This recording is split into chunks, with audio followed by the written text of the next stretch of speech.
आज सुबह जब आंख खुली तो स्क्रीन पर एक फोटो दिखा जिसमें भारतीय सिनेमा में पार्श्व गायकी के वर्तमान दौर के सबसे बड़े सिरमौर पैर छू रहे हैं भारतीय क्रिकेट के महानतम कप्तान और लिविंग लीजेंड महेंद्र सिंह धोनी के।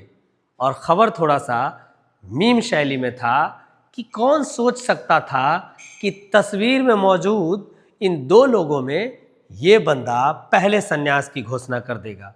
पहले तो मुझे इस बात पर हंसी आई और फिर एहसास हुआ कि कुछ बहुत बड़ा छिन गया है हमसे। इस मीम को मनोरंजन की दृष्टि से बनाने वाले ने क्या अद्भुत कला का प्रदर्शन किया है भाई।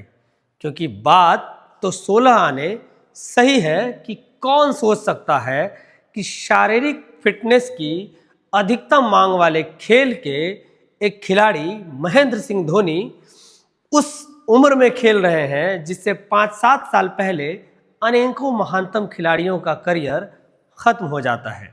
वहीं गायकी की विधा में जिस उम्र में महानतम गायकों का नाम होना शुरू ही होता है, उस उम्र में वर्तमान भारत के सबसे महानतम गायक और मखमली आवाज़ के मालिक एक सोशल मीडिया पोस्ट के जरिए अपने संन्यास की घोषणा कर देगा।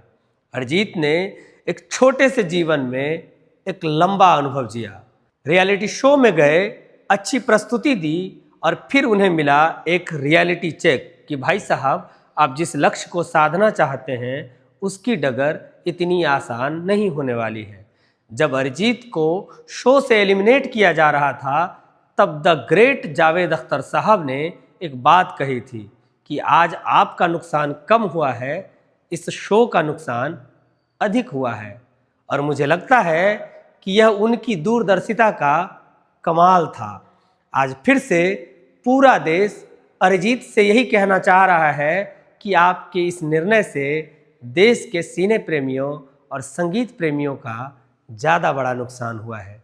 उस शो के बाद एक भोले भाले से बच्चे अरिजीत का दिल टूटा, वे दुखी हुए, लेकिन वह बंदा बिखरा नहीं, बल्कि यह तो उसके नवनिर्माण से पहले का एक छोटा सा विध्वंस था।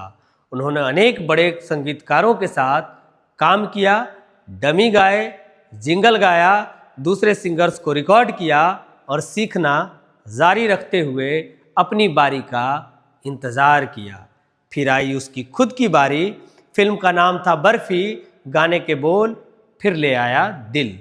गाने को सुनकर कहाँ कोई सोच पाया कि गज़ल को गाने वाला गायक एक नौजवान शर्मीला सा लड़का होगा। हालांकि उन्हें इस गीत से इंडस्ट्री में बहुत तारीफ मिली, लेकिन दर्शकों का लाइमलाइट अभी तक नहीं मिला था। इसके बाद एक ज़बरदस्त म्यूजिकल फिल्म आई, नाम था आशिकी 2। इसके सारे गाने ब्लॉकबस्टर थे, लेकिन मेरी आशिकी तुम ही हो गाने ने अरिजीत को वह सब दे दिया जिसके वो हकदार थे। नाम, इज्जत, शोहरत, एक से बढ़कर एक रोमांटिक गीत गाए, एक से बढ़कर एक दर्द भरे गाने और मस्ती और आनंद से झूमने नाचने पर मजबूर करने वाले गीत भी। मेरे पर्सनल फेवरेट की बात करूं तो ऐ दिल है मुश्किल, मैं फिर भी तुमको चाहूँगा, रंग दे तू मुझे गेरुआ, तुझे याद कर लिया है आयत की तरह, जैसे अनगिनत गीत हैं। नाम लेते लेते मैं थक जाऊंगा, लेकिन गीतों के नाम खत्म नहीं होंगे। अब आप बॉलीवुड में हो और विवादों में आपके नाम ना आए, ऐसा कैसे हो सकता है। एक अवार्ड शो में विवादों के महारथी सलमान खान से कहा सुनी भी हुई और उसके बाद उनके फिल्म से अरिजीत का गाना भी काटा गया, जिसे राहत फतेह अली खान ने गाया। अरिजीत ने विवाद खत्म करने के लिए सलमान से सार्वजनिक तौर पर माफ़ी भी मांगी, पर इस बात ने उन्हें दुनिया की नज़रों में छोटा नहीं किया, बल्कि वो समय के साथ बड़े हुए, महान हुए और अपने समकालीन गायकों के आदर्श भी।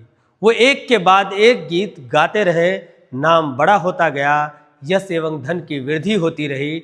लेकिन जब आपके जीवन में आध्यात्म दाखिल होता है तो आपको कई बार धन दौलत पैसा तो चाहिए होता है, लेकिन शांति और स्वतंत्रता की कीमत पर नहीं। यहाँ जावेद साहब की गुरुकुल में कही बात याद आती है कि मुझे आज आपको सुनकर लगा कि कि आप जीतना ही नहीं चाहते थे।